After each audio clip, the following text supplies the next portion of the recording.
Hello and welcome to Books of Blood. My name is John, and today I'm going to be giving you a review of The Thing in the Woods by Matthew W. Quinn.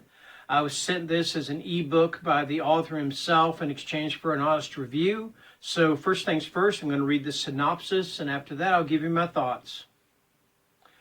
17-year-old James Daly thought moving from Atlanta to small-town Eddington senior year would kill him, but he didn't mean it literally.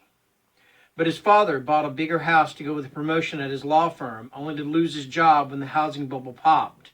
Now James has to work at the Eddington Best Buy to help pay the mortgage they're underwater on. He can't wait until he turns 18 and can leave Eddington behind forever. But when a local boy challenges him to an ATV race near a tree farm most people avoid, things get much worse. James's rival is slaughtered by a tentacled horror emerging from a nearby pond. The monstrosity has been worshipped by a secretive coven since before the Civil War, and its devotees don't take kindly to their secrets being threatened. Now, with the aid of Amber Webb, a local girl he doesn't like liking, and a local girl he doesn't like liking, I'm not sure what they mean by that, anyway, and a renegade cult member, James must fight to avoid ending up bound to a picnic table and offered up to a monster. He must do battle with both the local cultist and their predatory master, the Thing in the Woods. Okay, I guess what I'm going to first of all do is tell you that I did like this book. Overall, I liked it. I give it a 3-star rating out of 5 stars. I thought it was a neat little creature feature. Not so much cosmic horror, but Lovecraftian horror, with this creature being this humongous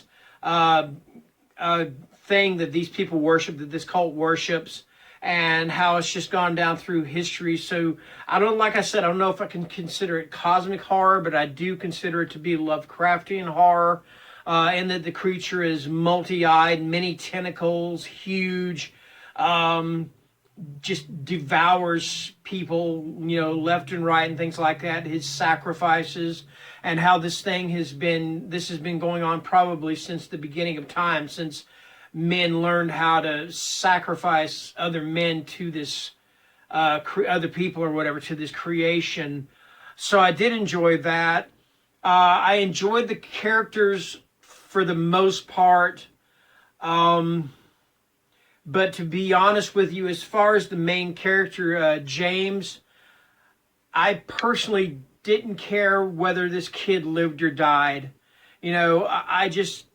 He didn't excite me at all. He didn't come across to me as heroic. He didn't come across to me as cowardly or anything like that. He was just there, and that's the only thing I can say about him. Some of the other characters seemed a little bit cookie cutter at times. So yeah, there's that also.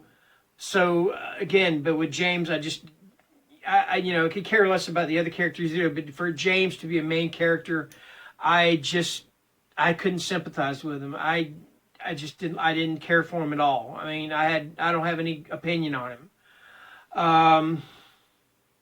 The other complaints, and these are kind of minor, the other complaints I do have is that at the beginning of the book, the pacing to me seemed to be a little bit all over the place.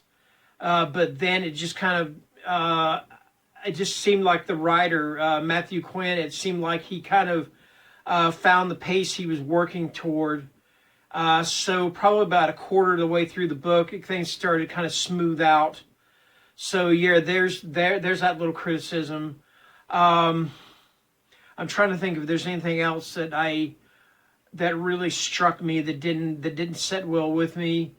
There were a few times, and again, I think I blame this mainly on the pacing.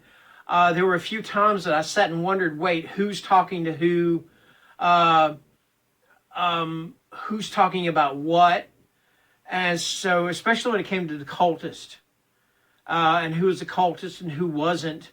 But then again, like I said, I think that had a lot to do with the pacing, because that straightened itself out also about a quarter of the way or a little further into the book. So yeah, and this is a short read, so there's really not a whole lot for me to say about it. Like I said, I don't consider it cosmic horror, but I do consider it to be Lovecraftian horror. I did find the creature itself to be rather terrifying. As far as any kind of comparison with any Lovecraftian creatures, because this thing doesn't have a name, no name is given to it by the cultist. It's just referred to as him or he with a capital H. So these cultists have been worshiping this thing for a long time. But as far as any kind of Lovecraftian creature, the one that I associated with the most would be Shub-Niggurath, which is the black goat of the woods. But other than that, yeah. I give this, I would have to say I would give this a 3 out of 5 star rating. You know, it was entertaining, but then again, like I said, there were characters, or at least one character that I could care less about or had no opinion on. And the pacing was just a little bit off to me, at least a quarter of the way in through the book. All right, so yeah, that's my review of The Thing in the Woods by Matthew W. Quinn. You know, check it out. You might like it. This is just my opinion. Anyway, have a great weekend or enjoy the rest of the weekend, and good night.